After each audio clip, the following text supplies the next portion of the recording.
सवाल है कि एक मान लीजिए राजन सिंह ये बात कर, मगर इतनी हिम्मत कैसे आ गई कि देश के सबसे बड़े विपक्ष के नेता जिसके पास 100 से ज़्यादा सांसद हो, 600-700 से ज़्यादा एमएलए हो, उसके बारे में इस तरह का बयान दे रहा है और कोई पुलिस कोई कार्रवाई नहीं कर रही। नहीं, देखिए, पुलिस तो पिट्ठू बनी हुई है। पुलिस अगर कार्रवाई करने की दम होती, पश्चिम बंगाल में आपने देखा होगा अंडे चल रहे हैं, तो जो एक्यूज्ड है उसके ऊपर आप अंडे चला रहे हो, समझ में आया। लेकिन कानूनन तौर पे आपको अधिकार नहीं है उसके ऊपर भी अंडा चलाना है, क्योंकि वो एक्यूज्ड है, वो उसके ऊपर में वर्डिक्ट नहीं आया है, वो सजाए याफ्ता नहीं है, वो अभी एक्यूज्ड है। और वो अंडा चलाने में जब पुलिस की वर्दी पर अंडा चल रहा है और पुलिस रोकथाम नहीं कर पा रही है, क्योंकि ऐसा नियम है कि पुलिस के वर्दी पर अगर सरकारी काम के समय इस तरह का घटना घटता है तो सरकारी काम में बाधा देने के लिए उनके ऊपर में मामला होना चाहिए, सुओ मोटो केस होना चाहिए। पुलिस मुख्य दर्शक बनकर बैठी हुई है, उनको मज़ा आ रहा है, तो ये भूल जा रहे हैं कि उनकी वर्दी की बेइज्जती हो रही है। इंटाली थाना में 4 घंटे ताले लगे हुए थे और ये लोग मिसाल दे रहे थे 15 साल ममता बनर्जी के ज़माने की कि टेबल के नीचे पुलिस छुपी हुई थी। अब तो उससे बड़ा काम कर दिया, 4 घंटे थाना में ताला लगा दिया भाजपा के लोगों ने। तो ये राजनीतिक गुटबाजी है, देश के पुलिस को निकम्मा साबित करने में लगी हुई है, जो आने वाले समय में देश के लिए बिल्कुल भी हितकर नहीं है। क्योंकि जब भाजपा के लोग पुलिस को हेल्प मांगने के लिए जाएंगे और पुलिस इसी तर्ज पर निष्क्रिय पाई जाएगी तो भाजपा के लिए बहुत खतरनाक माहौल हो जाएगा। ठीक है, एक बात है कि पश्चिम बंगाल में हम हैं, पश्चिम बंगाल में मुख्यमंत्री शुवेंदु अधिकारी कह रहे हैं कि अन्नपूर्णा भंडार इतने लाख महिलाओं को मिल गया। बिराटी के अंदर, नंदीग्राम के अंदर बहुत सारे जगहों पर महिलाएं जो है बीजेपी के एमएलए का विरोध प्रदर्शन कर रही है, सड़क पर उतर रही है, ट्रेन जाम कर रही है। तो क्या पश्चिम बंगाल की महिलाओं को जो 3000 का इनका वादा था वो जुमला साबित हो गया? जुमला तो देखिए, 2 करोड़ नौकरी भी थी, जुमला देश में बुलेट ट्रेन भी था, देश में जुमला $5 ट्रिलियन का हमारा इकोनॉमी बनाने की बात थी। तो जुमला तो ये तो सरकार ऊपर से नीचे की सीढ़ी है, पैरेलल एक सीढ़ी है। ऊपर भी देख लीजिए, मोदी जी जुमला कर रहे हैं, अमित शाह जुमला दे रहे हैं, नितिन गडकरी जी जुमला दे रहे हैं, कहते हैं मेरे 3 लाख करोड़ रुपया खर्च करने के लिए। और वो किस लिए है उतना रुपया? वो गड्ढों वाली सड़क बनाने के लिए है, और छोटी सी सड़क कई करोड़ रुपये में बन रहा है भैया। तो ये करने के लिए उनके पास पैसा है। तो जुमला जब ऊपर से चल रहा है तो शुवेंदु अधिकारी कुछ साल पहले तक जब वो टीएमसी में थे तो भाजपा के बारे में बहुत सारी बातें, उनका जुमला वीडियो उठा के देखिए, वो तो वायरल होना चाहिए। नारदा कांड में ऐसे रुपया का थैला लेते हुए खबर कागज़ में लपेट के माल ले रहे थे, और मोदी जी जब यहाँ इलेक्शन का एंट्री ये करने आए, प्रचार करने, तो बोले थे कत भालो करे नीचे, ओरे बाबा कितना लाए हो, ऐसे करके स्टाइल में बता रहे थे साइड से। और बाद में मोदी जी पीठ थपथपा रहे थे उसी चोर शुवेंदु अधिकारी का, जो टीएमसी का बड़ा चोर साबित हो चुका था, नारदा शारदा में लिप्त था।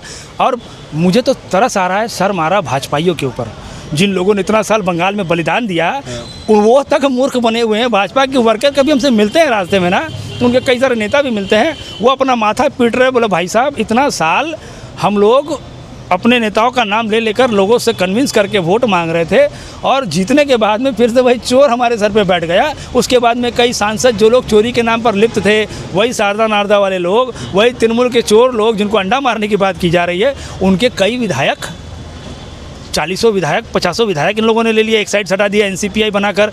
तो सरकार और विपक्ष, सरकार फैसला लाती है, बिल लाती है, और विपक्ष एनसीपीआई जो बना हुआ है, जो भालो तृणमूल है, वो दलाली करता है, तो बिल चुपचाप पास हो जा रहा है। शुवेंदु अधिकारी ने चालाकी की, अपने पुराने जितने एसोसिएट थे उनको लिख कर एक भालो तृणमूल बना दिया, क्योंकि बंगाल में सरकार इससे ज़्यादा आसानी से चल नहीं सकता है।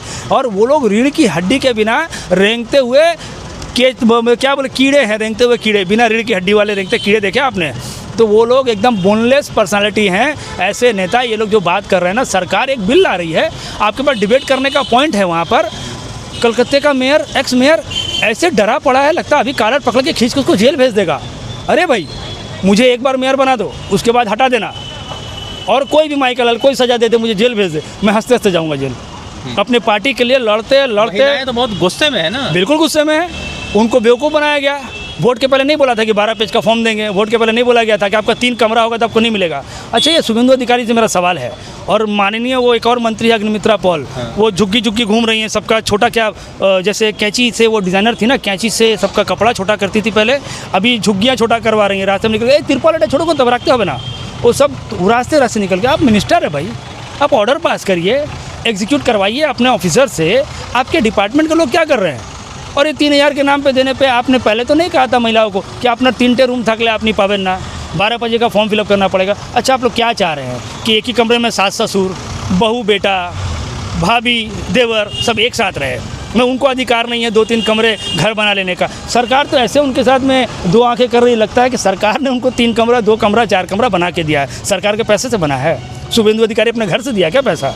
कहाँ से, कौन से फंड से उनको पैसा मिला था? जो आप लुकआउट कर रहे हैं कि आपका 3 कमरा है, अरे भैया हस्बैंड वाइफ बच्चे एक कमरे में है, सास ससुर दूसरे कमरे में है, तो ये तो परिवार का नियम है। वो सारी ज़िंदगी बर्तन मांजकर, मेहनत करके, ठेला चलाकर, रास्ते में कचरा उठा के, कोई मोटिया का काम करके, ये मर्द और औरत मिलकर परिवार को संजोकर बूंद बूंद से अपना घर बना रहे हैं, और उन पे सवाल हो रहा है 2-3 कमरे हैं। तो इस शुभेंदु अधिकारी से पूछा जाए कि इतने सारे व्यापार इनको मिदनापुर में कहाँ से आ गया? शिशिर अधिकारी जी कौन से बड़े व्यापारी थे, मुझे बताइए। इनके भाई तिरमुल में रहते हुए, एक भाई कॉरपोरेशन में, इनके घर के लोग मेयर, इनके घर के लोग वहाँ विधायक, इनके घर के लोग सांसद, ये खुद वहाँ से मंत्री, ये सब सारी ताकत, तो परिवारवाद तब नहीं दिखा। देखिए, मतलब आपको लगता है कि ममता बनर्जी, चूँकि आप तो कांग्रेस के आदमी हैं, मगर आप ममता बनर्जी का अब क्या पॉलिटिकल करियर ख़त्म हो गया? देखिए, ये अच्छा हुआ आपने सवाल कर लिया। मैं दिन बताता हूँ, अगर ममता बनर्जी की मतलब पार्टी के अंदर में जिसके अंदर भी ये हिम्मत हो, उस दिन का CCTV कैमरा निकाल के देख ले। मैं लोकेशन बताता हूँ। मुझसे मुलाकात हो गई 9 तारीख को दोपहर में हमारे बेले पुल पे। हावड़ा का एक लोकेशन है बेले पुल, जो स्टेडियम के पास में है। हम लोग अधीर रंजन चौधरी जी का इंतजार कर रहे थे, और उसी वक्त वो शायद कहीं से कादा ईंटा वीटा गाड़ी में चला था, शायद वहाँ से वो आ रही थी उनका कॉन्वॉय, और पीछे वो उनके हाई कोर्ट के वकील भी बैठे हुए थे, मिस्टर बनर्जी। तो हम लोगों ने हाथ दिखाया, ममता बनर्जी की गाड़ी रुकी। उनको भी उत्सुकता थी भाई कि इतने लोग कांग्रेस का झंडा लेके मुझे क्यों रोक रहे हैं। वो रुक गई।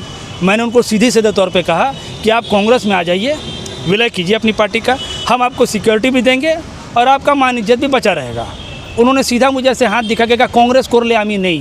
तो उनको मैं बताना चाहता हूँ, तो তৃণমূল করলে আমরাও নেই কেন? আপনার জন্ম কংগ্রেস থেকে হয়েছিল, অনেক লুটপাট করেছেন, ভাইপোকে অনেক টাকা দিয়েছেন, আবার চলে আসুন, অনেক হয়েছে।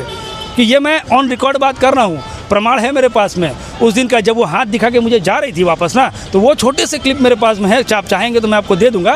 वो सवाल एक्चुअली हड़बड़ी में लोग वीडियो पूरा नहीं कर पाए। तो एक इस स्तर पर आकर आप दिल्ली जा रही हैं, सोनिया जी आपको इतना मानती हैं, इतना मानती हैं, आपको सम्मान देती है। अब जब जाते हैं आपसे मुलाकात करती है। अब राहुल जी से मिले, अभिषेक बनर्जी लालायित रहते हैं राहुल जी से मिलने के लिए, लेकिन यहाँ पर आकर कहते हैं कांग्रेस করলে আমি नहीं। और हम लोग वर्कर आज बता देना चाहते हैं उनको कि कांग्रेस ना করলে আমরাও আপনার সাথে নেই। কেন? আপনারা অনেক লুটপাট করেছেন, আপনার দলের লোকরা অনেক চুরি तो है वो।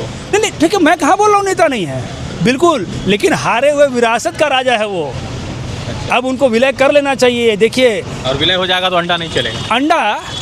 अंडा जो चोरी करेगा उसके ऊपर चलेगा। लेकिन हम लोग फिर क्या है, यहाँ के विधानसभा में ममता बनर्जी के साथ जो बचे हुए विधायक हैं, उनको लेकर हम कुछ करेंगे विधानसभा की तरफ कि एक भी अंडा चला, क्योंकि कानूनन तौर पर ये अलाउंस नहीं है। आप लोग आग के साथ खेल रहे हो। किसी को अधिकार नहीं है पब्लिकली किसी भी एक्यूज्ड को मलाइन करने का। कॉम्पिटेंट अथॉरिटी है कोर्ट, सिटी कोर्ट है, CJM है, हाई कोर्ट है, सुप्रीम कोर्ट है। ये अथॉरिटी क्यों बैठाया है? अगर अंडा चला के आपको पब्लिक फैसला देना है पब्लिकली, तो एक काम कीजिए, जजों की नौकरी को बंद करा दीजिए, क्योंकि अन्य दिन पब्लिक का पैसा लग रहा है भाई वहाँ।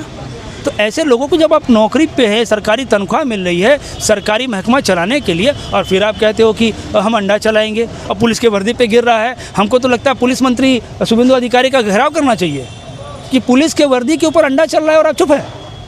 अरे एक्यूज तो समझ में आ गया, वो चोर है, उनके ऊपर चला, ठीक है, वो आपका मामला है, आप जो करेंगे आपको। अगर ममता बनर्जी कांग्रेस आ जाएगी तो फिर ममता बनर्जी पर हमला नहीं हो सकेगा। ममता बनर्जी पर हमला क्यों होगा? तो आप लोग सिक्योरिटी देखिए, 2-4 बातें मैं फिर से कहता हूँ, ये मैंने पहले भी कहा था। ममता बनर्जी एक महिला है। मोदी जी छाती पीट पीट कर रुदाली की तरह आलाप करते रहे हैं कि महिलाओं की सशक्तिकरण करने की ज़रूरत है, महिला बिल लाना चाहते हैं, संसद में सीट बढ़ाना चाहते हैं, आदि आबादी की बात करते हैं, लेकिन उनको एक ताकतवर महिला बर्दाश्त नहीं होता है। ममता बनर्जी, उनसे ये सोनिया गांधी जैसा ताकतवर महिला बर्दाश्त नहीं होता है, क्योंकि उनके मेल ईगो को हर्ट होता है कि हमारे सामने सोनिया गांधी कैसे खड़ी रह जाएगी, कैसे उसको दुनिया के चंद ताकतवर महिलाओं में से एक कहा जाएगा, कैसे सोनिया गांधी अपने जीवन में अपने पति के, अपने सास के मर जाने के बाद अपने बच्चों को इतना मजबूत कर चुकी है कि देश के सरकार से, देश के संस्थाओं से वो सवाल पूछ रहे हैं, ये उनको बर्दाश्त नहीं है, ये महिला ताकत उनको बर्दाश्त नहीं हो रहा है। और उनके पास कैसी महिलाओं को रखा गया है जो चाटुकारिता करते हैं, जो कहते हैं कि 2014 के बाद आज़ादी मिली है। ऐसे नालायक सांसदों को मैं कहना चाहता हूँ, सच में दिल से कह रहा हूँ कि आप लोग पाठशाला में जाइए, पढ़ाई कीजिए, आपको बहुत एजुकेशन की ज़रूरत है। मतलब क्या बोलूँ, मैं इन औरतों को अपनी बहन की तरह देखना चाहता हूँ, लेकिन ऐसी मूर्खता वाली बात करते। मेरी अपनी बहन भी रहती तो शायद मैं उसके सर पे 2 टपली बजा देता कि भाई पढ़ाई लिखाई पे ध्यान दो महाराज। तब कैसे समाज में जी रहे हैं। तो पश्चिम बंगाल में हैं हम, और जिस तरह से राहुल गांधी को लेकर राजन सिंह ने जो बयान किया, बेतुका बयान था, उस पर संदीप जी जो है कांग्रेस के नेता अपनी बात रख रहे थे। आप क्या सोचते हैं, कमेंट के जरिए बताइएगा। रज़ा अंसारी की रिपोर्ट।